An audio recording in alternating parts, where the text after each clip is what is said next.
Media మిత్రులకు మీ ద్వారా ఈ రాష్ట్ర ప్రజానీకానికి తెలుగు ప్రజానీకానికి ముక్కోటి ఏకాదశి శుభాకాంక్షల్ని రాష్ట్ర ప్రభుత్వం తరఫున దేవాదాయ శాఖ తరఫున అందరికీ తెలియజేసుకుంటా ఉన్నాను. ముక్కోటి ఏకాదశి పర్వదినం అనేటువంటిది అనేక వైష్ణవాలయాల్లో ప్రతి ప్రాంతంలో కూడా అత్యంత విశిష్టంగా జరుగుతుంది. ఆ విశిష్టతను కాపాడడానికి రాష్ట్ర ప్రభుత్వాలు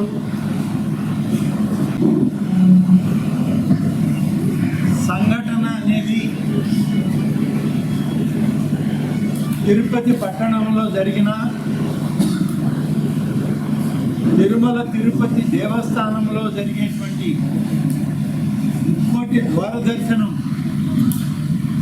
ఏర్పాట్లు జరిగే సందర్భంలో ఈ సంఘటన చోటు చేసుకోవడం కూడా చాలా బాధాకరంగా రాష్ట్ర ప్రభుత్వం, రాష్ట్ర ముఖ్యమంత్రి శ్రీ నారా చంద్రబాబు నాయుడు గారు దీన్ని చాలా తప్పుగా భావించడం కూడా జరిగింది. భారత ప్రధాని మొదలు ప్రతి ఒక్కరూ దీని మీద స్పందించడం జరిగింది. తిరుమల తిరుపతి దేవస్థానానికి సంబంధించిన ప్రతి కార్యక్రమం పట్ల హిందూ సమాజం చాలా పెద్ద ఎత్తున రియాక్ట్ అవ్వడం మనం అనేక సందర్భాల్లో నిన్నటి సంఘటన పట్ల మేమందరం కూడా స్పందించాము. మరి ముఖ్యంగా రాష్ట్ర ప్రభుత్వం నుంచి ముఖ్యమంత్రి చంద్రబాబు నాయుడు గారు ప్రధానమంత్రి గారి కార్యక్రమంలో విశాఖపట్నంలో ఉండి ఈ రాష్ట్రానికి 2 లక్షల కోట్ల పైచిలుకు అభివృద్ధి కార్యక్రమాలను సాధించి స్వయంగా భారతదేశ ప్రధానమంత్రి ఈ రాష్ట్రానికి వచ్చి ఈ రాష్ట్ర ప్రజల ప్రయోజనాల అండగా ఉంటాము అని చెప్పి 2,08,000 కోట్ల అభివృద్ధి కార్యక్రమాలకు శ్రీకారం చుట్టడం జరిగింది. ప్రభుత్వంలో చంద్రబాబు నాయుడు గారు ముఖ్యమంత్రిగా, ప్రధానమంత్రి గారి ఆశీస్సులపైన అందరూ సంతోషంలో ఉన్నప్పుడు తిరుపతి సంఘటన అందరినీ బాధ కలిగించింది, హృదయాలని కదిలించింది. ముఖ్యమంత్రి గారు అయితే విశాఖపట్నం నుంచి తిరిగి అమరావతికి చేరే సమయంలో ఈ సమాచారం అంది. నిన్న రాత్రి అంతా కూడా, నిన్న సాయంత్రం తిరుపతికి వచ్చి అన్ని విచారణ చేసి నిర్ణయం ప్రకటించే వరకు కూడా ఎంతో ఆందోళనతో, ఆవేదనతో ఆయన గడపడం జరిగింది. రాష్ట్ర ప్రభుత్వంలోని ప్రధానమైనటువంటి 3 మంత్రులతోటి దేవాదాయ శాఖ, రెవెన్యూ శాఖ, హోంశాఖ 3 శాఖలకు సంబంధించినటువంటి మంత్రులు దేవాదాయ శాఖ నుంచి నన్ను, రెవెన్యూ శాఖ నుంచి అనగానే సత్యప్రసాద్ గారిని, హోంశాఖ నుంచి శ్రీమతి అనిత గారిని వెంటనే తిరుపతికి వెళ్ళండి అని ఆయన ఆదేశాలు ఇవ్వడం, అప్పటికప్పుడు మేము 3 కూడా బయలుదేరి నిన్న ఉదయానికంతా అమరావతి నుంచి మేము, అలాగే విశాఖపట్నం నుంచి హోంమంత్రి గారు అందరం కలిసి నిన్న ఉదయానికంతా తిరుపతి చేరాం. వెంటనే ఆసుపత్రిలో ఉన్నటువంటి క్షతగాత్రులందరినీ పరీక్షించాం, వాళ్ళని విచారించాం. వాళ్ళకి ఏ రకమైనటువంటి ట్రీట్మెంట్ ఇస్తున్నారు అధికారులని, డాక్టర్లని చూసాం. అలాగే మరణించినటువంటి 6 కుటుంబ సభ్యులను కూడా పరామర్శించడం, వారికి ఆ సమయంలో చెప్పాల్సినటువంటి ఊరడింపుని కలిగించి ముఖ్యమంత్రి గారు తోడుగా ఉన్నారు. ఇది ఒక దురదృష్టకరమైన సంఘటన, ఆవేదన పడొద్దు అని చెప్పి అందరికీ చెప్పి మరి ఆ 6 చనిపోయినటువంటి సభ్యులకి వెంటనే పోస్ట్ మార్టం లాంటివి జరిపించి పద్ధతి ప్రకారం వాళ్ళ స్వస్థలాలకి ప్రభుత్వ అంబులెన్సుల్ని, కుటుంబ సభ్యులు ప్రత్యేక వాహనాల్లో ప్రతి ఒక్కరి తోటి ఒక రెవెన్యూ అధికారిని ఇచ్చి వాళ్ళ స్వస్థలాలకు పంపడం జరిగింది. ఇందులో 4 మన రాష్ట్రం వారైతే, ఒకరు తమిళనాడు రాష్ట్రం, మరొకరు కేరళ రాష్ట్రం. ఈ 4 ఆంధ్ర రాష్ట్రంలో వాళ్ళు, ఒకరు కర్నూలు జిల్లా వాళ్ళు అయితే 3 విశాఖపట్నం అనకాపల్లి ప్రాంతం వాళ్ళు. కొంచెం బాధాకరమైనటువంటి విషయం, పాపం అనేక సంవత్సరాల నుంచి ఏకాదశి ఉత్సవాలకి, దర్శనాలకి శ్రీ వెంకటేశ్వర స్వామిని దర్శించుకోవడానికి వచ్చేవాళ్ళం. ఇప్పుడు మళ్ళీ వచ్చాం, ఇలా జరిగిందని వాళ్ళు బాధపడడం కూడా చూడటం జరిగింది. చాలామంది గాయాలు పాలైనటువంటి వాళ్ళు చెప్పింది, ఒక మహిళకి అక్కడ కూర్చున్నటువంటి వాళ్ళకి షుగర్ లో అవడంతో కళ్ళు తిరిగి పడిపోతూ ఉన్న సందర్భంలో ఆమెను బయటికి తీసుకుపోవడానికి గేటు దగ్గర తొక్కిసలాటైంది. ఆ గేటు తీయడం వల్ల గేట్లు తీసి టోకన్లు, టికెట్లు ఇస్తున్నారనేటువంటి ఆతృతతో అందరూ ఒక్కసారిగా గేట్ల మీద పడడం, గేట్లు ఒకవైపుకి తెరవాల్సిన గేట్లను మరొక వైపుకు ఓపెన్ చేసే ప్రయత్నాలు, ఈ తొక్కిసలాటలో ఈ సంఘటన జరిగింది అని చాలామంది కూడా చెప్పడం, ఇవన్నీ కూడా అక్కడ జరిగాయి. మేమన్నీ చూసే సమయానికి ముఖ్యమంత్రి గారు కూడా అక్కడికి రావడం, వారు కూడా ఘటనా స్థలాన్ని చూశారు. ఘటనా స్థలంలో అధికార యంత్రాంగం యొక్క వైఫల్యాలను కూడా చూడడం జరిగింది. ఎవరినైతే ఇన్ఛార్జిగా పెట్టారో పోలీస్ అధికారి ఈ సంఘటన జరిగే సమయానికి అతను అక్కడ లేకుండా ఒక డిఎస్పీ ర్యాంక్ అధికారి ఆయన అక్కడ లేకుండా ఆ సమయంలో మరి ఎక్కడికో వెళ్ళారు. అలాగే దీన్ని మొత్తం పర్యవేక్షిస్తున్నటువంటి టీటీడీ జేఈఓ గారు మొత్తం తిరుపతిలో జరిగే అన్ని సెంటర్స్ సూపర్వైజ్ చేయాల్సిన బాధ్యత వారిదైతే, వారికి కూడా వారి యొక్క కార్యక్రమాలు సజావుగా సాగలేదు అనేటువంటి విషయం అక్కడ తెల్లమైంది.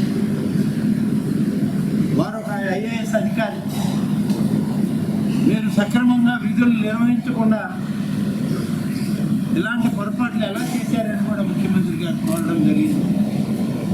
సరైన సమాధానం. 9 సెంటర్లు, 90 కౌంటర్లు ఏర్పాటు చేశారు తిరుపతిలో. తిరుపతిలో ఎప్పుడు కూడా గతంలో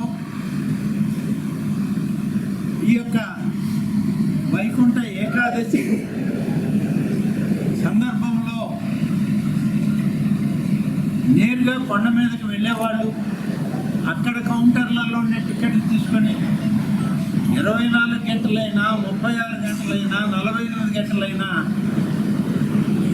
ఆ 7 కొండల వారి దర్శనానికి తిరుమలలో ఉండే ఆ భక్తి ప్రదర్శనలో భక్తులు ఉండేవారు.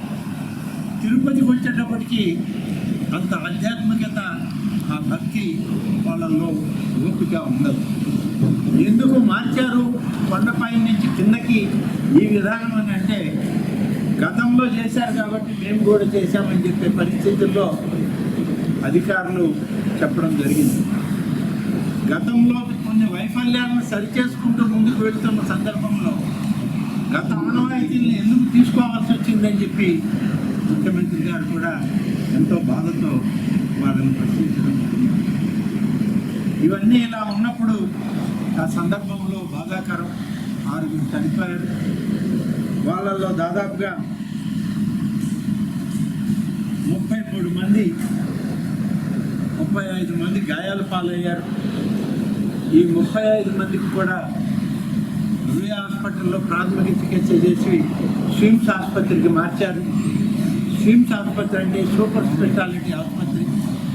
వారందరికీ కూడా అక్కడ చికిత్స చేస్తూ ఉన్నప్పుడు ముఖ్యమంత్రి గారు, రాష్ట్ర ప్రభుత్వం నుంచి వచ్చినటువంటి మంత్రులు, అలాగే రాష్ట్ర వైద్య శాఖ మంత్రి, 3 మంత్రుల యొక్క సబ్ కమిటీ అంతా కూడా ప్రతి ఒక్కరిని కూడా కలుసుకొని వివరాలు సేకరించడం జరిగింది. ముఖ్యమంత్రి గారు అయితే దాదాపు 1.5 గంట పాటు 35 మంది పేషెంట్లని వ్యక్తిగతంగా కలిశారు. ప్రతి ఒక్కరిని కలుసుకుంటూ, మాట్లాడుతూ, క్షేమ సమాచారాలు కలుసుకుంటూ, వాళ్ళ ఆరోగ్య పరిస్థితులను కూడా విచారిస్తూ, ఏమేమి చేస్తే వీళ్ళకి త్వరగా మెరుగవుతుంది అనేటువంటిది వైద్యుల సలహాలు కూడా అక్కడే తీసుకుంటూ ముందుకు సాగడం జరిగింది. 6 చనిపోయినటువంటి వ్యక్తులకు, వారి కుటుంబాలకి, ఈ 6 వారి కుటుంబ సభ్యులను అయితే ప్రభుత్వం వెనక్కి తీసుకొచ్చి ఇవ్వలేదు. కాబట్టి ఆ కుటుంబాలకి అండగా ఉండాలి అని చెప్పి ముఖ్యమంత్రి గారు ఆలోచన చేసి ఒక్కొక్క కుటుంబానికి 25 లక్షల చొప్పున వాళ్ళకి ప్రభుత్వం ఎక్స్గ్రేషియా చెల్లిస్తుందని చెప్పి వాళ్ళు ప్రకటించడం జరిగింది. ముఖ్యమంత్రి గారు అక్కడికి వచ్చేటప్పటికే 5 మృతదేహాలని పోస్ట్ మార్టం పూర్తి చేసి తరలించారు. ఒక్కటి కేరళకు సంబంధించినటువంటి మృతదేహం మాత్రం అక్కడ ఉన్నది. వారు బంధువులు రావడం ఆలస్యమైంది. వాళ్ళు వచ్చిన తర్వాత వాళ్ళకు కూడా పోస్ట్ మార్టం రిపోర్ట్ తోటి, డెత్ సర్టిఫికేట్ తోటి వాళ్ళకి ఆ యొక్క మృతదేహాన్ని అప్పగించింది. వారు కూడా అక్కడ ఉన్నారు. ముఖ్యమంత్రి గారి కూడా వాళ్ళని చివరి ఆ యొక్క వ్యక్తిని చూసే అవకాశం కూడా లేదు. అప్పటికే ఆసుపత్రిలో అందరినీ, క్షతగాతులందరినీ చూసేటప్పటికే సమయం అయింది. అప్పటికే వాళ్ళు బయలుదేరి వెళ్ళిపోయారు. ఉన్నటువంటి వాళ్ళందరికీ కూడా 33 మందికి 2 లక్షల రూపాయల లెక్కన స్వల్ప గాయాలు, వాళ్ళకి సీరియస్ గాయాలుగా ఉన్నటువంటి వాళ్ళకి ఇద్దరికి 5 లక్షల లెక్కన చొప్పున వాళ్ళకి ఎక్స్గ్రేషియా చెల్లించాలని ఆదేశాలు ఇచ్చారు. అలాగే చాలామంది ఈ గాయాల పాలైన వాళ్ళు గ్రూపులుగా దర్శనార్థం వచ్చారు. ఒక్కొక్కరుగా రాలేదు. కుటుంబ సభ్యులు వచ్చారు, స్నేహితులు వచ్చారు, ఆయా ప్రాంతాల్లో ఉన్నటువంటి ఇతర భక్తులతో కలిసి వచ్చారు. మేమందరం కూడా స్వామివారి దర్శనం చేసుకుని ఇక్కడి నుంచి వెళ్తాము, మాకు ఒక అవకాశం కల్పించండి అని చెప్పి ప్రతి ఒక్కరూ కూడా ముఖ్యమంత్రి గారిని అడిగినప్పుడు అది అందరి మనుషుల్ని కలిసివేసింది. ముఖ్యమంత్రి గారి మనసు కూడా కలిసివేసిన సందర్భం. ఆ యొక్క భక్తి పారవశ్యాన్ని, అంత బాధలో కూడా వాళ్ళు, మేము దైవాన్ని దర్శించాలని వచ్చాము, మాకు అవకాశం ఇవ్వండి, తర్వాతనే మేము ఊర్లోకి వెళ్తామని అంటే వెంటనే ముఖ్యమంత్రి గారు ఆదేశాలు ఇచ్చారు. వైకుంఠ ద్వార దర్శనం ఇక్కడ ఉన్నటువంటి వాళ్ళకి, వారితో వచ్చిన వాళ్ళందరూ కూడా ఆన్ ప్రయారిటీ ద్వార దర్శనం చేయించి వాళ్ళ ప్రాంతాలకి, స్వస్థలాలకి నగదునిచ్చి పంపించండి అని చెప్పి ముఖ్యమంత్రి గారు ఆదేశాలు ఇవ్వడం జరిగింది. ఆ విధంగా తిరుమల, తిరుపతి ప్రాంతంలో జరిగినటువంటి ఈ సంఘటనని బాధాతప్త హృదయంతో ఈ రాష్ట్ర ప్రభుత్వం చూస్తుంది. గౌరవ ముఖ్యమంత్రి గారు చూశారు. ముఖ్యమంత్రి గారు పరిశీలన చేసేటప్పుడు అన్నీ కూడా ఐసీయూ రూమ్లే. ఆ యొక్క పేషెంట్స్కి ఎలాంటి ఇబ్బంది కలగకూడదని చెప్పి డాక్టర్లు కోరిన మీదట డాక్టర్లకు సహకరించి ఆసుపత్రుల యొక్క ప్రోటోకాల్ ప్రకారం ముఖ్యమంత్రి గారు అందరినీ పరామర్శించారు. ఆ తర్వాత డిప్యూటీ సీఎం గారు వచ్చారు. వారు కూడా అదేవిధంగా ఆసుపత్రి లోపలికి వెళ్ళి అందరినీ పరామర్శించడం జరిగింది. ఎక్కడ కూడా దుఃఖిసలాట కానీ, ఎక్కడ కూడా గుంపులుగా పార్టీ నాయకులు లేకుంటే పార్టీ కార్యకర్తలు ముందుకు వెళ్ళిన సందర్భం లేదు ముఖ్యమంత్రి గారికి. కానీ అన్ని ఆసుపత్రుల నియమ నిబంధనల మేరకే మేము పనిచేయడం జరిగిందని చెప్పి ఈ సందర్భంగా చెప్పాల్సినటువంటి అవసరం ఉంది. ఉప ముఖ్యమంత్రి గారు వారి కార్యక్రమాన్ని నిర్వహించారు. ఆసుపత్రుల్లో సజావుగా వారందరినీ కూడా చూడటం జరిగింది. కానీ దురదృష్టం, ఇటువంటి పరిస్థితులు ఏర్పడడం, దీనికి అందరం బాధను వ్యక్తీకరించి వైకుంఠ ఏకాదశి పర్వదినానికి సమాయత్తమయ్యేటప్పుడు ఈ సంఘటన జరిగిందని చెప్పి అందరూ ఆలోచన చేస్తూ ప్రభుత్వంతో అన్ని రాజకీయ పక్షాలు కూడా కలిసి రావాలని అందరినీ విజ్ఞప్తి చేశాం. నేను కూడా ఈ పవిత్రమైన రోజు ఎవరైతే ముఖ్యమంత్రి గారిని మాకు దర్శనం ఇప్పించి స్వామివారి దర్శనం తర్వాతే మమ్మల్ని ఇక్కడి నుంచి పంపించండి అని కోరితే దాదాపు 52 నుంచి 70 మంది వరకు వాళ్ళని బస్సుల్లో, వ్యాన్లలో తీసుకెళ్ళి వైకుంఠ ద్వారా దర్శనం చేయించి స్వయంగా అధికారులు ఇవాళ వాళ్ళ స్వస్థలాలకు జరుగుతుంది. ఆ విధమైన నిర్ణయం ముఖ్యమంత్రి గారు నిన్న తీసుకొని వారందరికీ కూడా మరి బాధ ఉన్నా కనీసం దైవాన్ని దర్శించామనేటువంటి తృప్తి వాళ్ళకి కలగాలని చెప్పి నిర్ణయం తీసుకొని చేయడం జరిగింది. దాదాపు 6 మందికి 25 లక్షల రూపాయలు నష్టపరిహారం, 2 లక్షల మంది ఇద్దరికి 5 లక్షల రూపాయలు, 33 మందికి 2 లక్షల రూపాయలకి పంపిణీ చేసి, అంతేకాదు ఈ సందర్భంగా ఒకవేళ డాక్టర్ల పరిధిలోనో అధికారుల పరిధిలోనో నివేదికలోనో రాని పేర్లు ఏమైనా ఒకరో ఇద్దరో మిస్ అయ్యి ప్రైవేట్ ఆసుపత్రులలో ఉంటే ఈరోజు విచారించి వాళ్ళకు కూడా భద్రత కల్పించాలా, ఆరోగ్య రక్షణ కల్పించాలని ముఖ్యమంత్రి గారు జిల్లా కలెక్టర్ గారిని, టీటీడీ అధికారుల్ని ఆదేశించడం జరిగింది. అటువంటిది కూడా ఇవాళ పరిశీలన చేస్తూ శాఖ అనేక నిర్ణయాలు తీసుకుంది.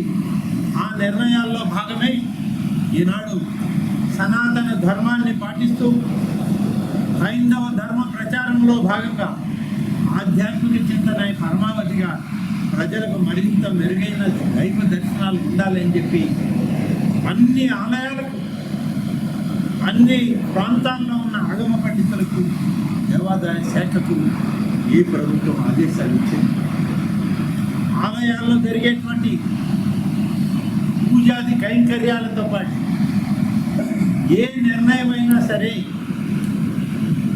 ఆగమ పండితుల యొక్క నిర్ణయానికి అనుగుణంగా ఉండాలి తప్ప ప్రభుత్వ అధికార యంత్రాంగం చొరవ తీసుకొని ఏ నిర్ణయం అంటే ఆ నిర్ణయం చేయకూడదని చెప్పి నిర్ణయించడం జరిగింది. అలాగే ఏ ఆలయంలోకి వెళ్ళినా అది వైష్ణవాలయమా, శైవాలయమా, అమ్మవారి ఆలయమా, లేకుంటే సుబ్రహ్మణ్య స్వామియా, లేకుంటే విఘ్నేశ్వర స్వామియా, ఏ ఆలయానికి వెళ్ళినా హిందూ ఆలయాల్లో ఆ యొక్క ఆలయంలో ఉన్నటువంటి దైవ నామ కీర్తనలు ఉండాలి తప్ప వేరొక రకమైనటువంటి ఏ రకమైన కార్యక్రమం వినపడకూడదు. ఎక్కడైనా లేకుంటే మైక్ సెట్లు పెట్టి ప్రతిరోజు ఉదయం సాయంత్రం ఆగమ సాంప్రదాయాల ప్రకారం ఓంకార నాదంతో పెట్టిన వెంటనే భక్తులకు వినిపించాలని చెప్పి చెప్పడం కూడా జరిగింది. అమలు చేస్తూ ఉన్నాం. ఇవాళ అలాగే అత్యంత ప్రతిష్టాత్మకంగా దసరా ఉత్సవాలను జరపాలని ముఖ్యమంత్రి గారు ఆదేశించారు. కనకదుర్గమ్మ ఆలయం దగ్గర మూలా నక్షత్రం రోజున ప్రభుత్వ ప్రతినిధిగా ఈ రాష్ట్ర ముఖ్యమంత్రి చంద్రబాబు నాయుడు గారు కుటుంబ సమేతంగా తన సతీమణి, తన కుమారుడు, తన కోడలు కుటుంబ సమేతంగా వచ్చి అమ్మవారిని దర్శించుకొని అమ్మవారికి సారె చీరలను పెట్టి అమ్మవారి దగ్గర ఆశీస్సులు తీసుకుని వెళ్ళడం జరిగింది. ఆ మూలా నక్షత్రం రోజు గతంలో ఏనాడు చేయనటువంటి ప్రయత్నం, ఎన్ని లక్షల మంది వచ్చినా అందరికీ ఉచిత దర్శనమే కనకదుర్గమ్మ ఆలయంలో జరగాలని చెప్పి నిర్ణయించి అమలు చేశాం. వచ్చిన ప్రతి భక్తుడికి ఉచిత లడ్డూ ప్రసాదం ఇవ్వాలని చెప్పాం. విజయదశమి రోజు కూడా అమ్మవారి యొక్క దర్శనం ఉచితంగా ఉంది. ఉచిత లడ్డూ ప్రసాదం ఎన్ని లక్షల రూపాయలు ఖర్చైనా డబ్బుకి విలువ లేకుండా కేవలం అమ్మవారి యొక్క ఆశీస్సులు వచ్చిన ప్రతి ఒక్కరికి ఉండాలని లక్షలాది మంది భక్తులకి కార్యక్రమాల్లో అందరికీ ఇవ్వడం, పాలు, మజ్జిగ, మంచినీరు, అంతకుముందు వాటర్ శాటిలైట్స్ ఇచ్చారు. ఇవాళ పెద్ద పెద్ద మాటలు చెప్పిన ఈ పెద్ద మనుషులు మంచినీళ్ళ ప్యాకెట్లు ఇస్తే ఈ ప్రభుత్వం water bottles, mineral water bottles ఇచ్చింది మరి కనకదుర్గమ్మ ఆలయం దగ్గర. భక్తులందరూ సంతోషించారు. అలాగే ఆలయ ప్రజలలో ఆన్లైన్లోనే ఇవన్నీ కూడా చేయాలని 6AM ప్రకటించాలి అని చెప్పి ఆర్య వైశ్య సమాజం కోరితే దానికి ఆదేశాలు ఇచ్చి ప్రభుత్వమే అమ్మవారికి చీర సారీలు అందిస్తుందని చెప్పి నిర్ణయం తీసుకోవడం జరిగింది.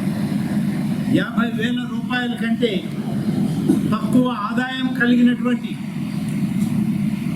ఆలయాలకి అక్కడ దీప నైవేద్యం అనేటువంటి దాని కింద గతంలో 5,000 ఇస్తుంటే ఇప్పుడు 10,000 రూపాయలు ఆ అర్చకుల పేరుతో ఒక బ్యాంక్ అకౌంట్కి ప్రతి నెల పంపించే సంప్రదాయాన్ని నెలకొల్పింది వాళ్ళ తెలుగుదేశం ప్రభుత్వం. దేవాలయాల్లో ఉత్సవాలు, ఇతర క్రతువులు వైదిక ఆగమాల ప్రకారమే జరగాలని ఆదేశం ఇచ్చాం. ఏదైనా సరే అధికార యంత్రాంగం దీంట్లో జోక్యం లేదు, ఆగమ శాస్త్రం ప్రకారం జరగాలి అని చెప్పి చెప్పడం జరిగింది. వేదాధ్యయనం చేసినటువంటి వేద పండితులు ఎవరైతే ఉంటారో, ఇవాళ యువత వేదం చదవమంటే సద్బ్రాహ్మణ కుటుంబాల్లో కూడా వేదం చదవడానికి వెనకాడుతున్న రోజులు. మేము వేదం చదివి ఏం చేయాలి? మాకు ఉద్యోగ నియామకాలు లేవు, మమ్మల్ని మేము ఎలా పోషించుకోవాలని అడిగితే అటువంటి వారికి 3 సంవత్సరాల పరిధిలో ఒక్కొక్క వేద పండితుని సర్టిఫికేట్ పొందినటువంటి వాళ్ళకి, వేదాన్ని అభ్యసించే వాళ్ళకి నెలకి 3,000 రూపాయల లెక్కన 3 సంవత్సరాల పాటు సంభావన కింద ఇవ్వడానికి ప్రభుత్వం నిర్ణయించింది, జీవో జారీ చేసింది. త్వరలోనే 600 మంది వేద పండితుల్ని ఎంపిక చేశాం. నిరుద్యోగ యువతకి 3,000 లెక్కన సంభావన ఇస్తూ ఉద్యోగ అవకాశాలకి ప్రభుత్వ ఆలయాల్లో ఎక్కడైతే ఖాళీలు ఏర్పడ్డాయి, ఎక్కడైతే ఇవాళ వేద పండితుల కొరత ఉందో ఆయా ఆలయాల్లో వేద పండితుల్ని నియామకం చేయడానికి ఇప్పటికే దాదాపుగా 250 నుంచి 300 నియామకాలు చేయడానికి దేవాదాయ శాఖ నిర్ణయం తీసుకుంది. త్వరలోనే దానికి అడ్వర్టైజ్మెంట్ ఇచ్చి సర్టిఫికేట్స్ ఉన్నటువంటి వాళ్ళకి పరీక్షల ద్వారా ఎంపిక చేసి వాళ్ళని తీసుకోవడం జరుగుతుంది. ప్రభుత్వ ఆలయాల్లో వేద పండితుల్ని నియామకం చేయడానికి చేసుకోవడం జరుగుతుంది. అలాగే ఇవాళ ఆలయాల్లో కొన్ని తక్కువ స్థాయిలో ఉన్నటువంటి వాళ్ళు ఆలయాల్లో వాళ్ళకి సభ్యులుగా పాలక వర్గాల్లో ఉండడానికి అవకాశం లేకపోతే ఇవాళ చట్టాన్ని సవరించాం. నాయీ బ్రాహ్మణులకి, బీసీ కులాలకు చెందిన నాయీ బ్రాహ్మణులకి ఒక సభ్యుడు కంపల్సరీగా ఉండాలని, బ్రాహ్మణులకి ఒక సభ్యత్వం కంపల్సరీగా ఉండాలి ఖచ్చితంగా. ఇవాళ దాదాపుగా 1400 ఆలయాలకి కొత్తగా పాలక వర్గాలను నియమించబోతూ ఉన్నాం. 2 సభ్యుల్ని పెంచి చట్టాన్ని కూడా ఇవాళ సవరణ చేసి అమల్లోకి తెచ్చింది ఇవాళ తెలుగుదేశం ప్రభుత్వం. 1492 ఆలయాలకి ఈరోజు మేము కొత్త పాలక వర్గాలని నియమించబోతూ ఉన్నాం ఫిబ్రవరి మాసంలో అని చెప్పి ఈ సందర్భంగా తెలియజేస్తాం. అంతేకాదు 50,000కి పైన ఉన్నటువంటి ఆదాయం కలిగినటువంటి ఆలయాల్లో ఇప్పటికే అర్చకులుగా ఉన్నటువంటి ప్రభుత్వ రిజిస్టర్డ్ ఆలయాల్లో 10,000 రూపాయలు వాళ్ళకి గౌరవ వేతనంగా ఇస్తూ ఉంది దేవాదాయ శాఖ. 10,000 రూపాయలు సరిపోదని చెప్పి ఆ అర్చకులకి 15,000 రూపాయలకు పెంచి వాళ్ళకి మరి ఈ గౌరవ వేతాన్ని పెంచడం జరిగింది. ఆ విధంగా వాళ్ళందరికీ కూడా ఇవ్వడానికి మేము నిర్ణయం తీసుకోవడం జరిగింది. దీనితో పాటు ఆలయాల్లో ప్రతి ఆలయాల్లో ప్రధానమైన ఆలయాలన్నీ సీసీ కెమెరాలు పెట్టమన్నాం, కంప్లైంట్ బాక్స్ పెట్టమన్నాం. కంప్లైంట్ బాక్స్తో పాటు అనుసంధానం చేయడానికి ఈఓ వాట్సాప్ టెలిఫోన్ నెంబర్ పెట్టమన్నాం. అలాగే డిప్యూటీ కమిషనర్ టెలిఫోన్ నెంబర్ కూడా అక్కడ ఉంచాలి. ఏ ఒక్కదానిలో విఫలమైనా మరి పై అధికారులకు కూడా ఈ సమాచారం ఏదైనా కంప్లైంట్ జరిగే ఉంటే వాటిల్లో చేయాలని చెప్పి కూడా చేయడం జరిగింది. వీటన్నిటితో పాటు అనేక కార్యక్రమాలను తీసుకొని ఈరోజు దాదాపుగా ప్రభుత్వం ఎన్ని ఆలోచనలు మేము ప్రజల ముందు పెట్టాము ఇవన్నీ కూడా అమలు చేసే దిశలో మా ప్రభుత్వం పనిచేస్తాం. ఇందులో దేవాదాయ శాఖ పెద్ద ఎత్తున చేసేటువంటి ఈ ప్రయత్నంలో ప్రజలందరి ఆశీర్వాదం ఉంది. అయినా ఇంకా కావాలని కోరుతున్నాం. భగవంతుని ఆశీస్సులతోటి ఈ ప్రభుత్వానికి ప్రజల ఆశీస్సులు కూడా కావాలని చెప్పి ఈ సందర్భంగా కోరుతున్నాం. అదేవిధంగా ఈరోజు జరిగినటువంటి నిన్నటి దుస్సంఘటన తర్వాత ముఖ్యమంత్రి గారు కానీ రాష్ట్ర ప్రభుత్వంలో ఉన్న మంత్రివర్గ ఉప సంఘం కానీ ఇప్పటికే విచారణ కొనసాగుతూ ఉంది. నిర్ణయాలు వస్తాయి. ఆ నివేదిక అందాక పూర్తి నిర్ణయాలు తీసుకోవడం కూడా జరుగుతుందని నిన్న గౌరవ ముఖ్యమంత్రి గారి చెప్పడం జరిగింది. అయితే అక్కడ ఉన్నటువంటి దానిలో వెంటనే జరిగినటువంటి తప్పులు అర్థం చేసుకున్నటువంటి ప్రభుత్వం ముఖ్యమంత్రిగా తన బాధ్యతగా ఒక ఐఏఎస్ అధికారిని 2 IPS అధికారులు విధులు నిర్వర్తించడంలో విఫలమయ్యారని చెప్పి వారిని అక్కడే బదిలీ చేసి నిన్న ముఖ్యమంత్రి గారు తిరిగి అమరావతికి వెళ్ళేలోగానే ఆదేశాలు ఇచ్చినటువంటి ప్రభుత్వం ఇది. అలాగే మరి అక్కడ స్థానికంగా ఎక్కడైతే ఈ యొక్క సంఘటన జరిగిందో ఆ సంఘటన పర్యవేక్షిస్తున్నటువంటి ఒక టీటీడీ అధికారి, డైరెక్టర్ స్థాయి అధికారి, అతను ఒక పోలీస్ డిప్యూటీ సూపరింటెండెంట్ ఆఫ్ ర్యాంకులో ఉన్నటువంటి పోలీసు అధికారి ఇద్దరి వైఫల్యం కూడా కంటికి కట్టినట్టు కనబడడంతో వారిద్దరిని అక్కడే సస్పెండ్ చేస్తున్నట్టు ఆదేశాలు ఇవ్వడం జరిగింది. సంపూర్ణమైనటువంటి విచారణ నివేదిక వచ్చాక ఇంకా ఎంతమంది ఉన్నా సరే ఈ తప్పులో ప్రజలకు రక్షణ కలిగించి భక్తుల సౌకర్యార్థం ప్రభుత్వం చేసేటువంటి అనేక కార్యక్రమాల్లో వైఫల్యాల్ని ఉపేక్షించేటువంటి ప్రసక్తి ఈ ప్రభుత్వం చేయదు. వాళ్ళ ప్రతిపక్షం ఏదైనా మాట్లాడచ్చు. నరానికి నాలుగుకి నరం లేనటువంటి ప్రతిపక్షం ఇవాళ ఏమైనా మాట్లాడతారు. ఏం చేశారంటే హైందవ సంప్రదాయాలకి సనాతన ధర్మాలకు కట్టుబడి పనిచేసేటువంటి ప్రభుత్వం దైవం మీద భక్తి శ్రద్ధలతో నిరంతరం దైవం ఆశీస్సులతో పరిపాలన బాగుండాలని కోరుకునేటువంటి నాయకత్వం. కాబట్టి మళ్ళీ మరొకసారి చెప్తున్నాం, భక్తుల మనోభావాలను కాపాడుతాం. తిరుమల పవిత్రతను పెంచుతాం. సామాన్య భక్తులు శ్రీవారిని చేరువ చేద్దాం. ముక్కోటి ఏకాదశి పర్వదినాన సకల జనులకి సుభిక్షమైనటువంటి వాళ్ళ జీవితాల్లో మంచి జరగాలని కోరుకుంటూ, భగవంతుని ఆశీస్సులు ప్రతి కుటుంబానికి ఉండాలని కోరుకుంటూ, ఆ దేవదేవుని యొక్క ఆశీస్సులని ప్రతి ఒక్కరికి అందించాలని చెప్పి కోరుకుంటూ సెలవు తీసుకుంటాం.